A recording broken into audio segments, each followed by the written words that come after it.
Alright, I got the halves coned and put together, all screwed together, as you can see. That's pretty much it for this.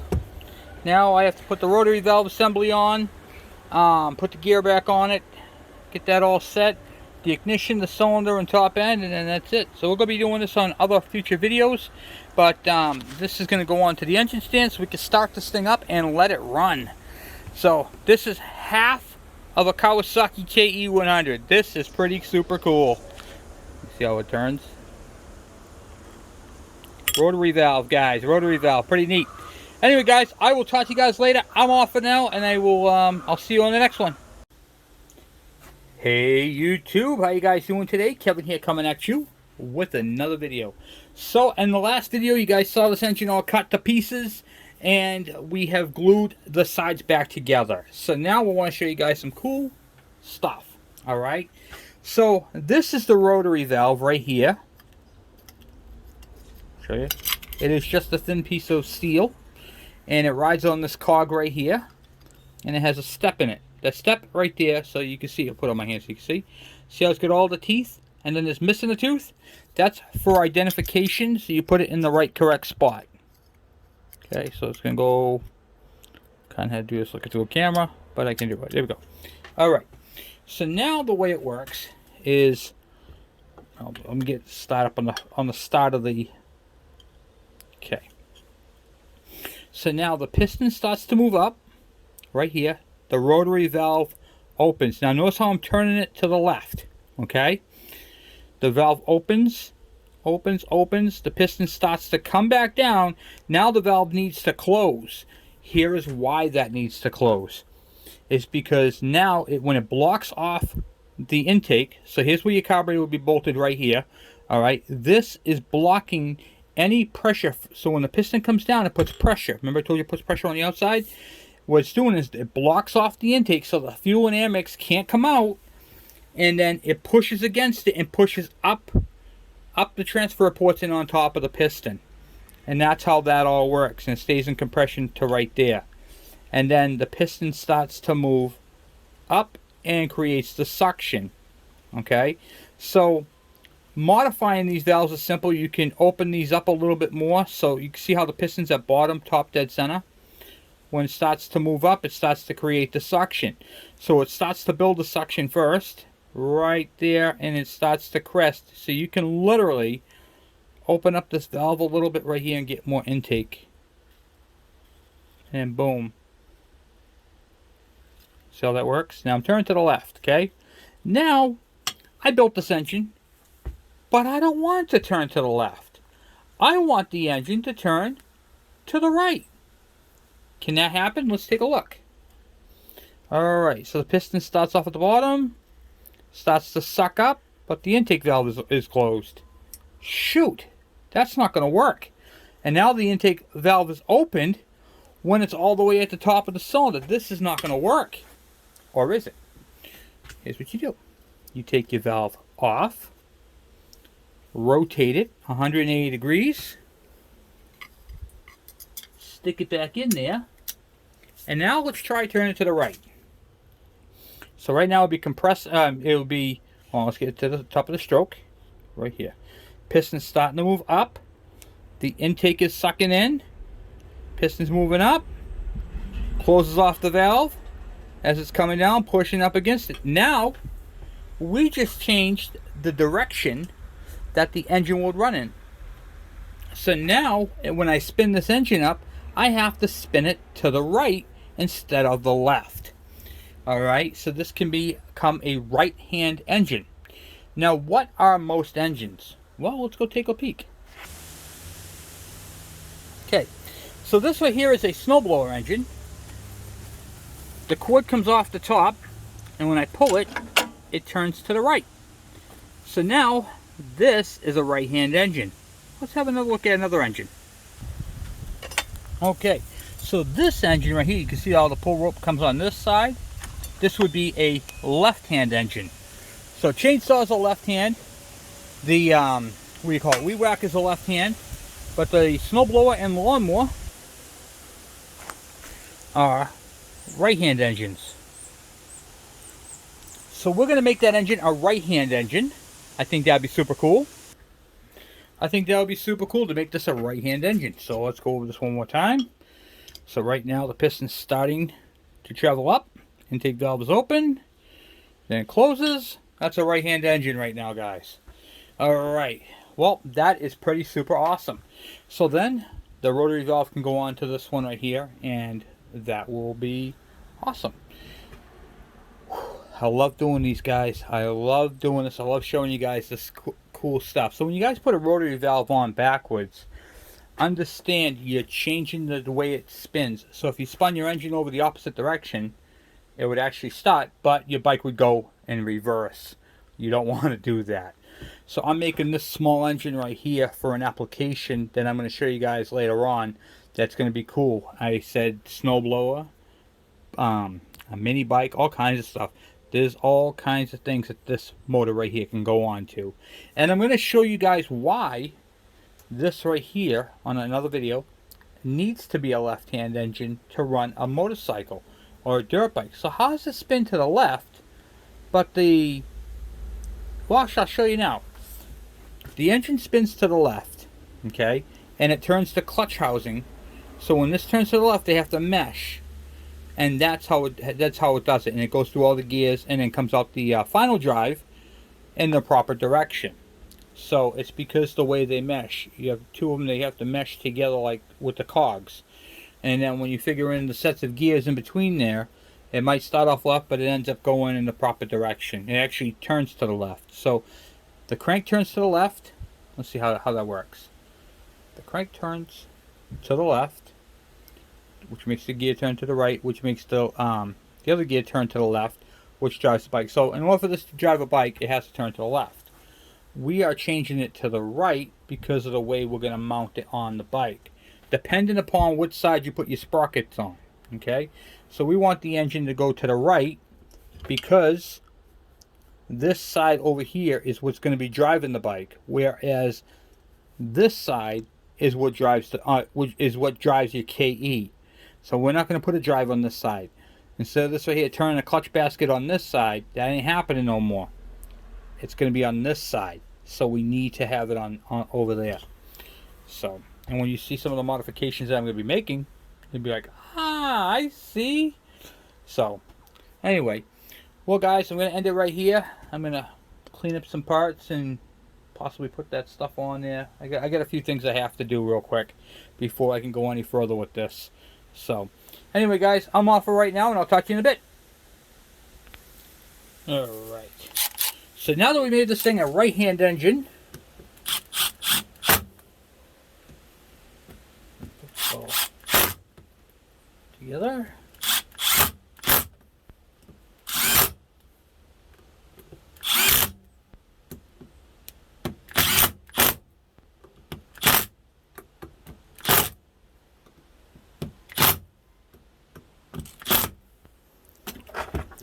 We have to keep this gear on here for a spacer.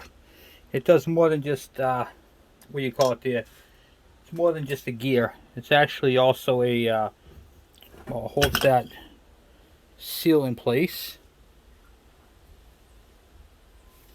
on the back side. Not the seal, the O-ring. Okay.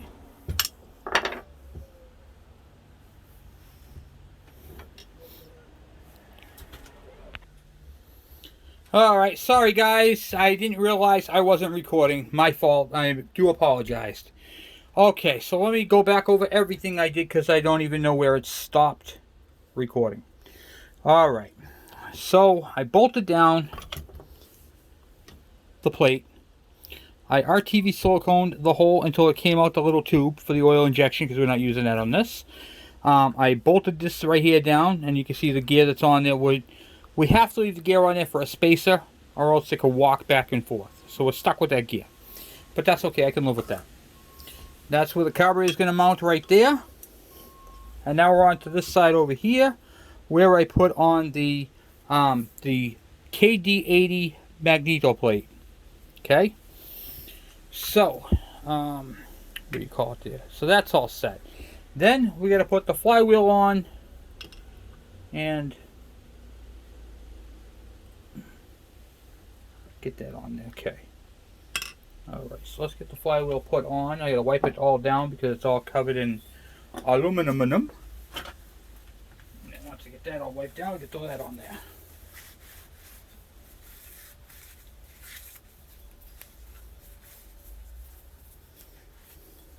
I cannot torque this at the moment because I have nothing to hold the flywheel on. Then we got to put a piston and connecting rod on it. Not piston, piston and the cylinder onto it.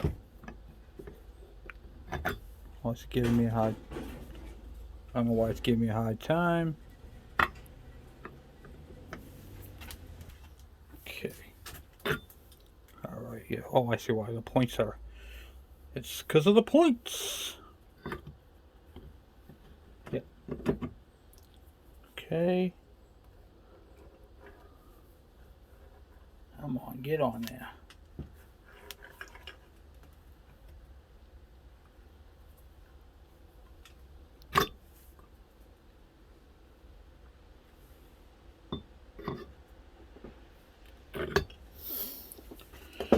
It's always something, guys, whenever you're trying to modify something. It never goes easy peasy lemon squeezy. Just remember that. Something's catching and I gotta find out what. I think the points right here were binding on here and I couldn't get it together. You never want to force it though if you can't get it. See? That's exactly what it was. Alright, and then we'll have to put a flywheel nut, a lock washer and all that on here. And then, that's pretty cool, huh? Gonna be a right-hand engine, guys. Right-hand engine. I gotta clean up here. Put a, I got a cylinder, a piston, and we'll put all that on there. I'm not doing that tonight, but I'd like to have this thing running at least by the weekend. You know, I got so many projects to do, so I'm just kind of busting them out one at a time, and we'll go from there. But this is pretty neat. I'm actually really liking this.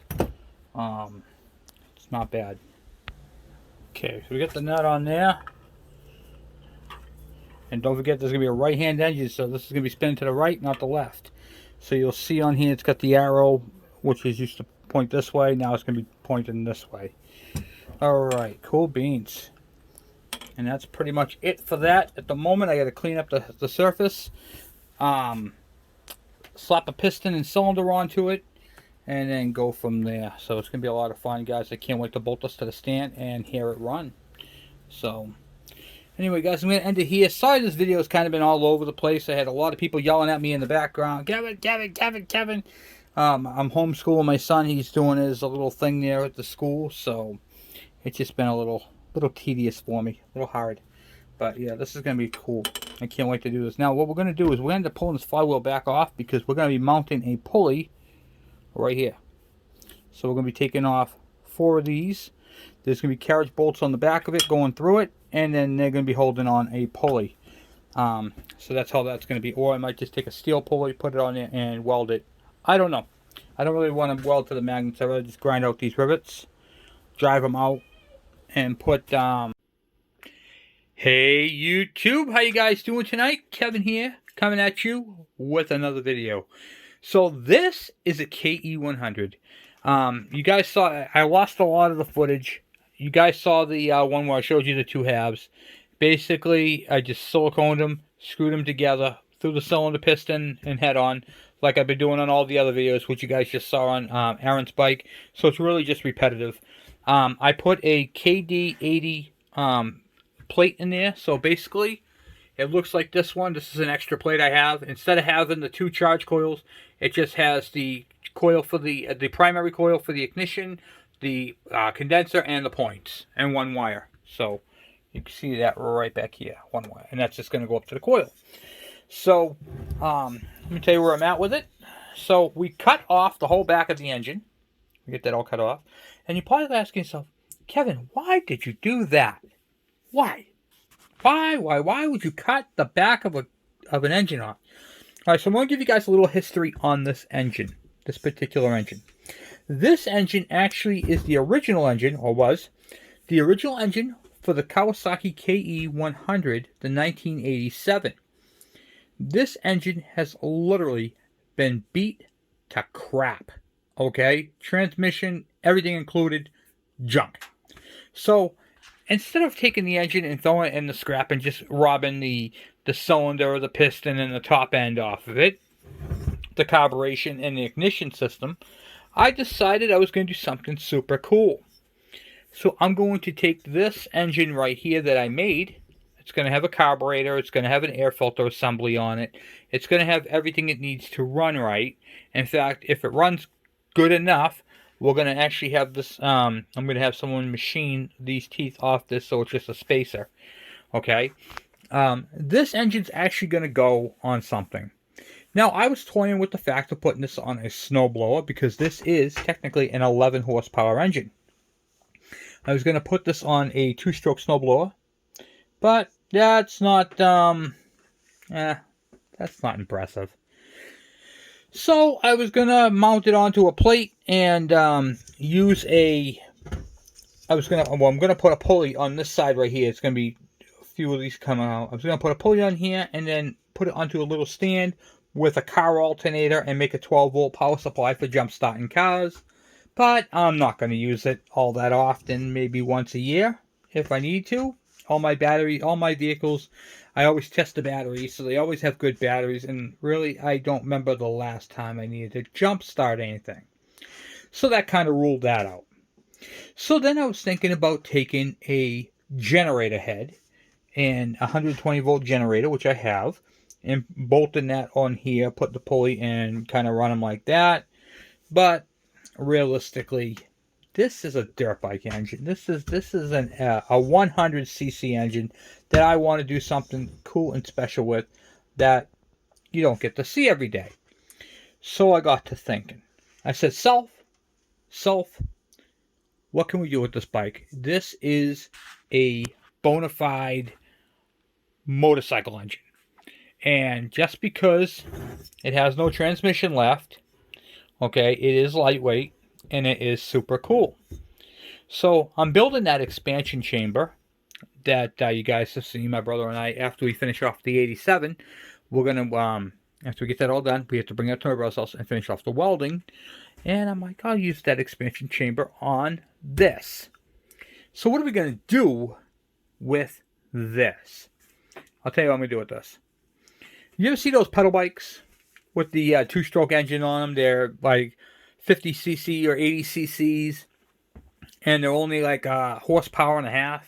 Yeah, that's kind of boring. I'm going to make an 11 horsepower pedal bike. That's what this bad boy is going to go on. So, although it is going to be transmissionless, it is going to work as a bike engine still. And if I don't like the way the exhaust comes out, I'm going to reduce this down and put the KM100 or the KD100 where it comes off the side. But I think I can get away with that, even though it's right in the middle, because this mount is offset. So if I put the thing here, we call it the post, I don't know, I'll figure it out. I'm not worried about it.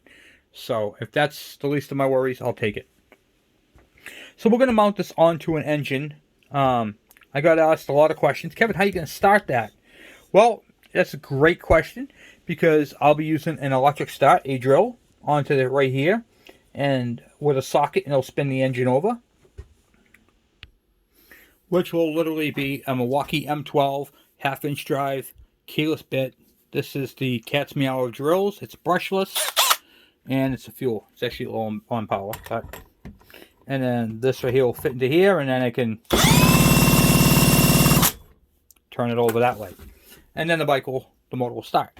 So I am going to put a starter on it. I'm just not sure how I was planning on doing that. I could, if I use the belt pulley, I can make this thing electric start. I can do all kinds of things with this. So it really doesn't matter how I'm gonna figure it out, but I'm gonna do it. I'm gonna do something cool with it. So I figured I'd get into showing you guys how I'll be turning over. Then on this side, this engine is gonna have to be pre-mixed.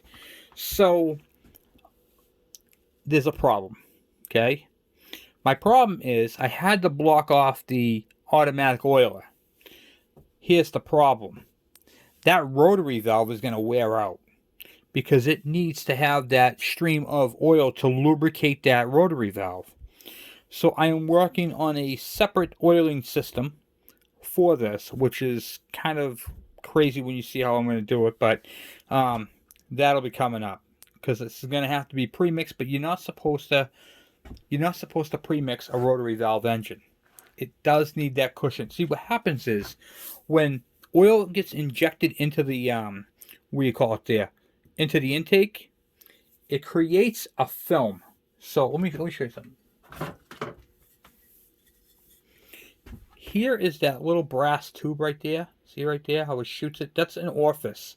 So it's not actually, see how small the hole is? It's really tiny. What that does is it sprays out the fuel, the oil, and coats this wall.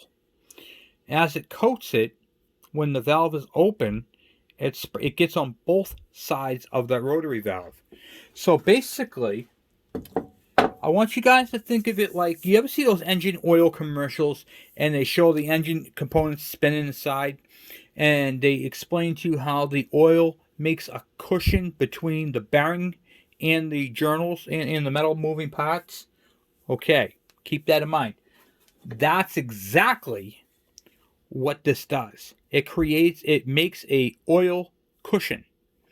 So if you don't have that oil cushion and your fuel and oil mix are coming straight through the hole and into the intake, this is going to starve. Okay? It's going to get leftovers. And leftovers aren't all that good. Okay? It's kind of like a microwavable pizza. You know? You have it, it's okay. Then you go to microwave it again the night after because that's what you're eating again. It just tastes like cardboard. It's awful. Same thing with these. They need that cushion of oil to run right. All right. So if you do a premix on a rotary valve engine, you will eventually burn out the rotary valve, and then you'll have all kinds of compression issues and everything else because it's required. All right. So I'm working on that. When I get that all figured out, I might have to put a baffle, which is the other thing I was thinking about doing. Now, a baffle, what that'll do is when the fuel and oil mix go through here, okay, I was thinking about putting in, well, I call it an umbrella, but it's not, it's kind of hard to explain. It's more like a screen, okay, that the oil will hit it and kind of drape down. So that was kind of one of the things I was thinking about doing to make this thing a premixable motor. A baffle, pretty much. But it can't interfere with the rotary valve. So there's a little bit of science involved with that, which I will get into that at a later date. I just want to make sure that you guys know that premixing a rotary valve engine will burn up that rotary valve. I have a video on how to bypass an oil an oil injection system, but it's not recommended. So I have the video out there because everybody was cutting up their bikes. It's the purpose of that video is people are cutting up, they're just brutally cutting them out, you know, and they're not doing it correctly. And what's happening is they're leaving that unplugged and then it's sucking air. It burns up the engine. The bike goes to the junkyard. And then by the time people like me retrieve it from the junkyard, the bike is done. We don't want to do that. See, these bikes, they're not KXs. They're not motocross bikes. They never will be motocross bikes. And when someone tells me that their oiler is not working, the oiler went. I know it did not go. All right? I know it's because of human error. It's not, they last the life of the bike. All right, I've only had one experience, which is on my yellow bike, and you guys can watch that video. When an oil pump goes, it doesn't not oil. It actually over oils. Okay, I had to replace my pump because my pump over oiled. It just let the oil flow right clear through it. I went out to my bike one day. I filled it up. You know, I had a full tank of oil. I went out there the next day. I had a half a tank of oil. And it wasn't on the ground. I started up the bike, And when I tell you that thing smoked, holy cow, it smoked. It ran for about a half hour, burnt out the spark plug. It followed it right out. It was just awful. Okay? That's what happens when an oil pump goes. When people tell me that, oh, it's not oiling, I'm sorry, I don't believe you. Okay? Now, I get the other thing. Kevin, I don't know if there's oil going to my oil pump. You get smoke out your tailpipe? Yeah. Well, most likely it's oiling. Or you can do what I do on all my bikes now, is all my bikes as of 2021 are going to be receiving clear line going from the oil pump to the oil tank, so I can see if it's getting oil. It's just a cheap way to go, you know. So keep that in mind when you're doing that type of stuff. You know, these bikes were designed this way for a reason. This is how it's been. The old Polarises, the old Polaris snow machines, earlier dirt bikes had these. You know, this. You got to embrace the antiqueness of this. This bike is a vintage bike. Altering it and changing it is acceptable. But when you start messing around with the fundamentals of running and you don't understand the oil cushion that has to be around there, you're really going to blow your bike up yourself, and it's really your fault.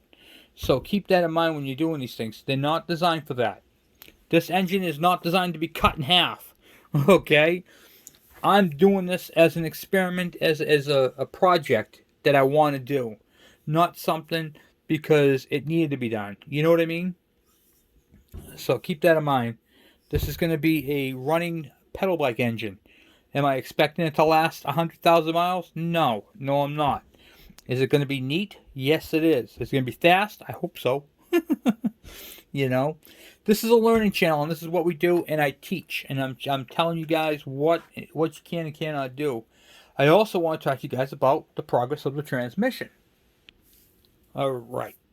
So I still need to do a lot more cutting, but this, you guys will get the idea when you see it. So what I'm doing is I'm cutting out as much as I can. I'm going to be cutting out this whole piece right here. You can see where I already started cutting, making cuts, and the purpose of this. And this is going to be cut out a little bit over here. And I'm going to take out a little bit more over here. And right up in here. But I can't cut all the way through because I need these parts. So what I am making here is you're going to be able to look inside this transmission. You're going to be able to put this like this. And you're going to be able to see all the gears and the shift forks and all that type of stuff. And I'm going to be able to show you guys with this. So this engine that was really junk is now going to become a learning tool to where I can teach you guys about transmissions. So you guys will be able to learn what gears are what.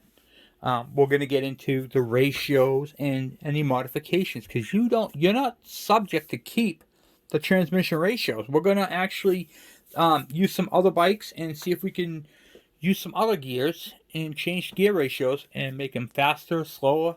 But we're going to do that all with this. This is going to be a mock-up, a model that we can take apart, finagle, fiddle with, see how things mesh together, see how it all works together. Because it's a learning channel, and this is what we like to do. We like to learn. So we're going to do this together. This is a fun project, and if you guys have a junk engine kicking around your house that you guys want to take apart and fiddle with, I highly encourage you to take it apart. Take something apart that you don't care about, that if you don't put it back together, it's not the end of the world. But get dirty, guys. Grab some tools. I don't care if they're Craftsman. I don't care if they're Walmart brand, okay? Or Pittsburgh. This is Papa Freight, okay? Grab yourself a basic set of tools. Get some metric wrenches. Get some sockets. And get out there and take something apart. Take it apart. Hold it in your hand. See how it's built and how it all works together, the mechanics behind it. Someone said to me one day, Kevin, I am not mechanically inclined at all. That right there is called an excuse, okay? That's called an excuse. You don't have to be the world's best mechanic to do what I'm doing. You don't even have to know what all the parts are called. You don't have to have the books and all the paperwork and documentation. You don't have to have $30,000 worth of tools. You don't have to have all this technical advanced equipment Hold on. Let me show you something. Okay, I'm going to show you something. I am a professional mechanic. I have a lot of professional tools. This is what a $500, yes, you heard me right, $500 3/8 torque wrench. In fact, you can look it up. Here is the model number right here. You can look that up. This is a $500 torque wrench. Okay? Yes, I know you probably find one cheaper on eBay or whatever, but if you go on Snap-on, it's about a $500 torque wrench. This torque wrench right here, that does the exact same thing as that one, just that this one lights up, it beeps at you and self-calibrates, okay? It takes batteries in it, for crying out loud, and has a light on it and LED indicators to tell you that you are torqued, okay? You don't need this. You don't. I do precision work, and when I do precision work, I bust out my precision tool. But if you're building a dirt bike, a lawnmower, or anything else, this Craftsman torque wrench right here will do you just fine. It does Newton meters and foot pounds. And if you need to go to inch pounds, you can literally go online or even use your cell phone to convert it. Okay? You don't need a $500 tool to do what a $30 tool will do. Okay? In fact, I bet you get one of these cheaper at Harbor Freight. This is a Craftsman. Alright? You don't need that, guys. You don't. Not to do what I'm doing. Get out. I make tools. I did a video on tools that I make. You guys want to see something crazy, okay? When I tell you guys I make tools, I use tools, I use all kinds of stuff. I have a little Walmart Hyper Tough toolbox right there that I keep my personal tools that I made in. Right there, and some of the stuff that I didn't make, like my Ryobi thermal gun. Then I can shoot a laser and it'll tell you what the temperature is, okay? Yeah, you can use that. You guys want to see a trick? Alright, I'm going to show you guys a trick.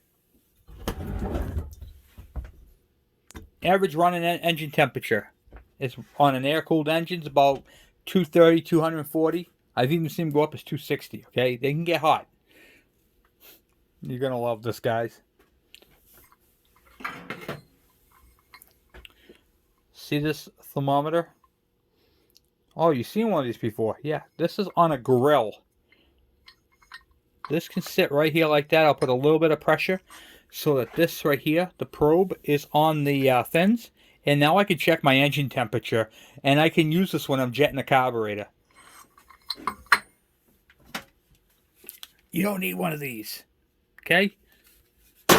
You can make do with one of these. The temperature starts off at 100. Okay, or just under. Put that right up there. Leave it on there for a minute. And you'll get your temperature. Off of a grill I found in the trash. In fact, this grill was so big, it had two of them. So I grabbed them both. You see, one side was used, one wasn't. But they both work the same. It's simple. That's all it is. It's your mind. It's the way you think. You can go at these things. And that's what I'm challenging each and every one of you guys to do. Take something apart. I got transmission pieces all over the place because I love taking them apart. I like seeing how they mesh together. This particular engine right here, like I said, was in my engine pile. I've got about 7 or 8 engines out back. Okay, that I use, and I'm going to be making a full-on 5-speed transmission out of one of them that you guys will be seeing soon. Okay, and what do you call it there? I had to make this because the engine's not worth anything. It was junk. So, I can't use it on a bike, but I can remake it for a new bike. See what I'm saying? It's a repurpose. Now, I got this cool-looking single-cylinder engine that I can put on anything. It's got the mounting bosses. I can bolt this thing to anything. I can put a pulley on it. I can make it electric start. I can make it a pull start. I can make it the old rope and pull start. I can use a drill to start. I could do this. I could do anything I want with this. This is open. I could modify the heck out of this rotary valve. I can get more than 11 horsepower out of it. I can change the cylinder. I can make it instead of having a center discharge for the exhaust, I can put the exhaust off to one side by using a KE100. So that's the purpose of this video, is to tell you guys, get out there.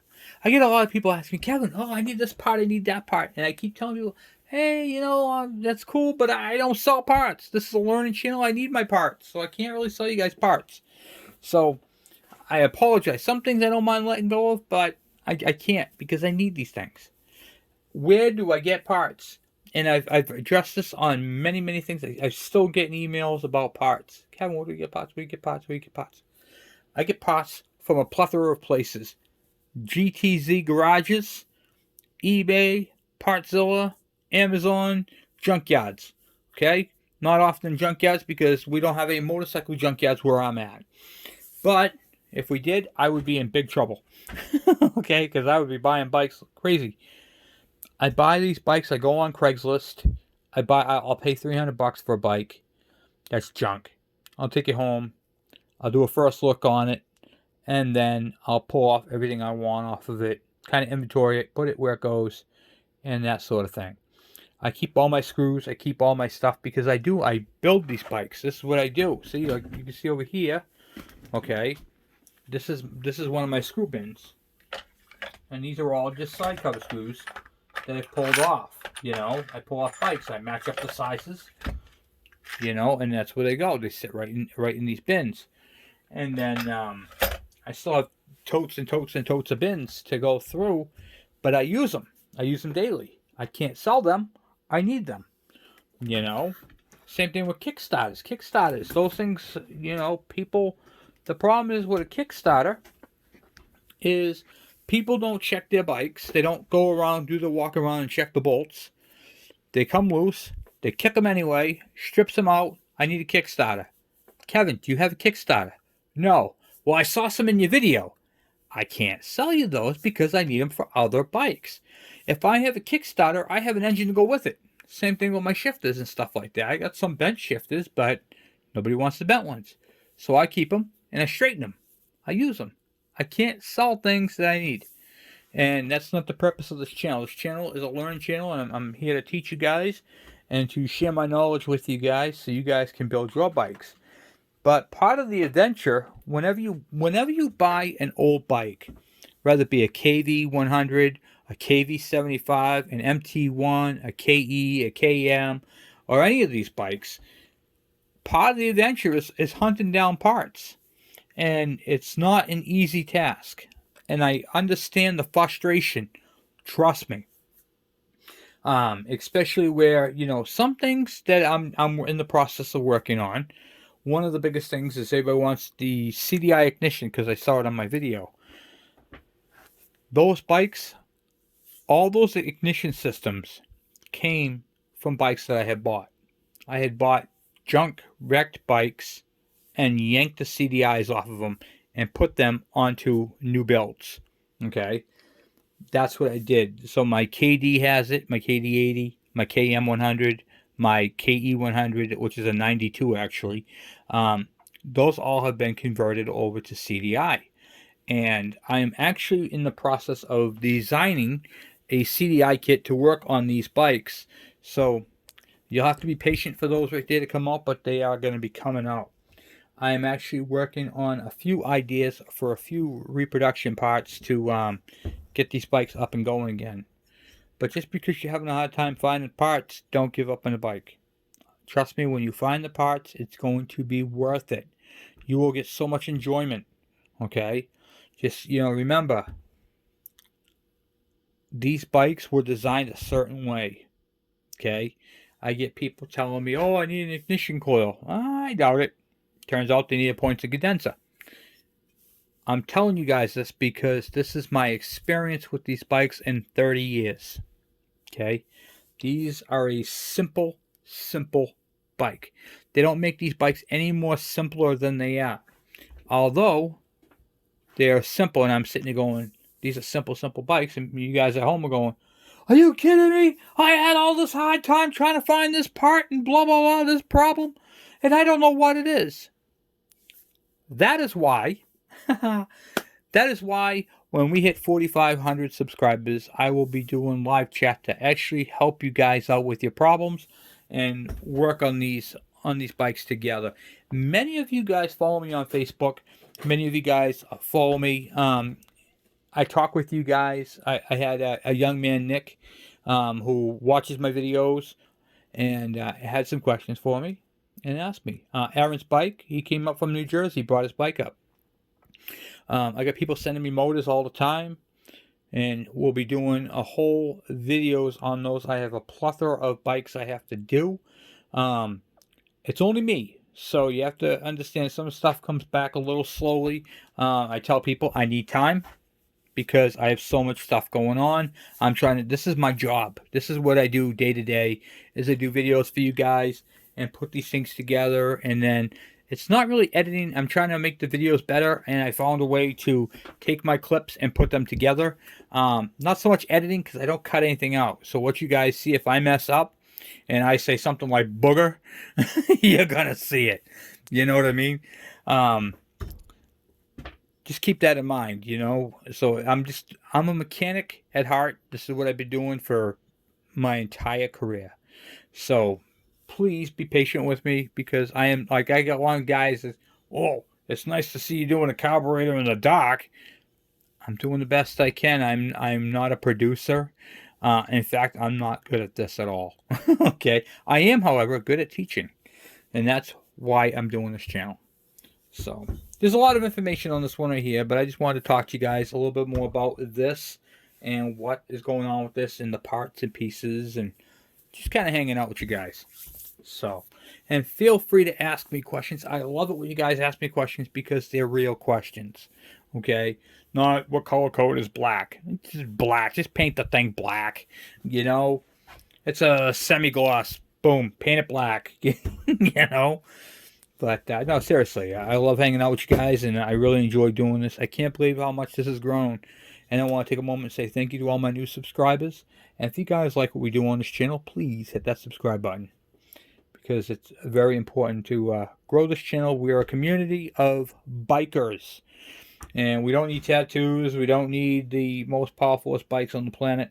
But we do need to have sources of knowledge. And that's where this channel comes in.